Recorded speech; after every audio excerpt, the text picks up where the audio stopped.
find the names of some people you know, or the name of some people some other people know, some other people who know you. You see the problem?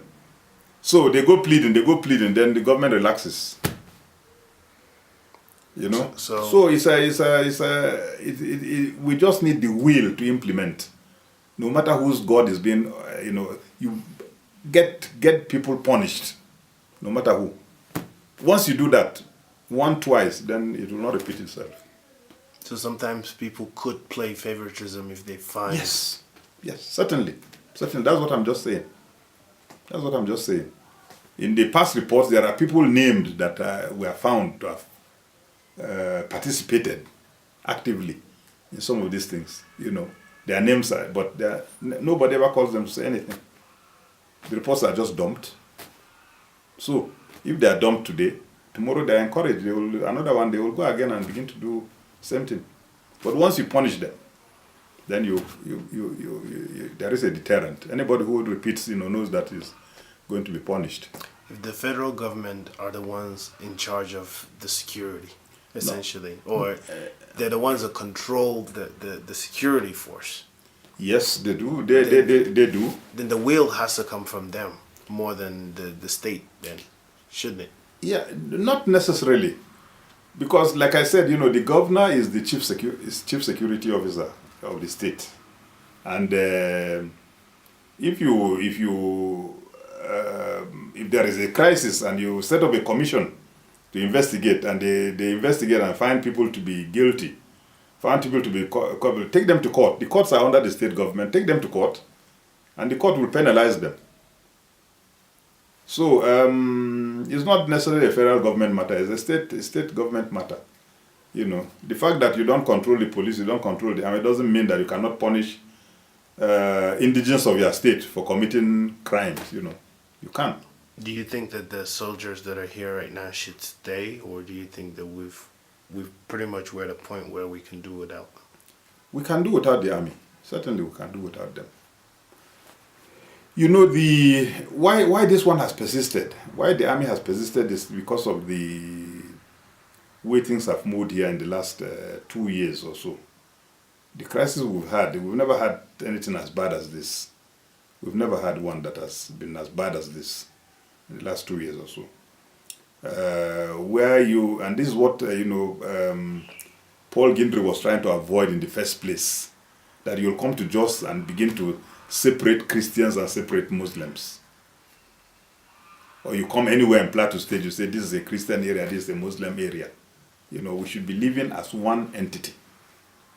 Go with your religion, I go with mine.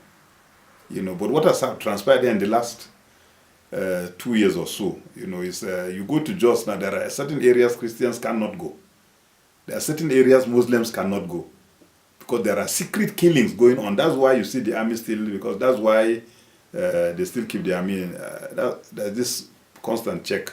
And if you see of recent, the helicopter flies every day, in town here, just to see what is happening.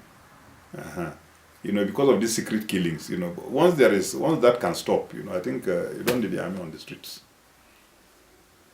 Okay. Were you present at, let me ask you this first, I guess. When did you hear of late Paul sickness? His sickness? Yes. No, he was sick when I was a governor now. When I was governor, he was sick. In fact, he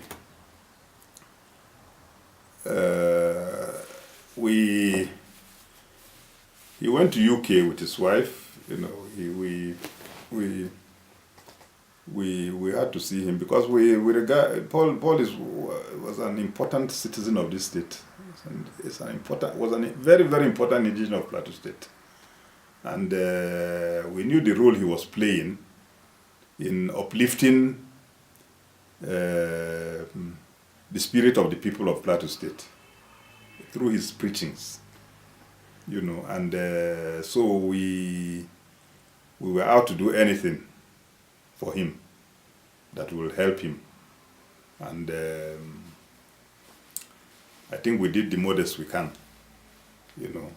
when he was sick. But sometimes, it comes and there's nothing you can do about it. It comes and there's nothing you can do about it.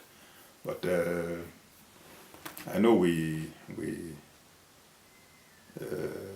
he was sick, he was in UK. In fact, my family went to see him because my wife was there with the children. She went to see him, So, but like I said, it's we did the little we can. He died while you were in government, right? Yes. No. I think I had left. April 2006. Okay. I had left. What do you remember about his funeral? Were you present? I was here. What do you remember about it? Wow. Well, death, birth, okay, you can celebrate. But funeral, you don't celebrate funeral. No matter how, you don't celebrate funeral because it's a sad moment. It's a very, very sad moment, especially for people like Paul Gendry. It was a very, very sad moment for the people of the state. Very, very sad moment. And it wasn't anything we celebrated. But the outpouring of people, you know where he stood in the state. I think that's all I will say about that. Last question I want to ask you is, what do you see in the future for this city, for Jos? Jos? Are you talking of Jos alone or Plateau State? Let's say Jos and Plateau. You talk of Jos. I see a very bright future for Jos if you were talking of Jos because of the nature of the crisis we have just around Jos here. But I see the peace is gradually returning. It's gradually returning, with the military, with the, the surveillance they've mounted. I think peace is gradually returning. It is easy to destroy, but building usually takes time. Peace will eventually come back to Plateau State. Plateau State will come back to where it used to be. Jos will come back to the city it used to be again. But it's going to take time because you need to build people's confidence in one another. You need to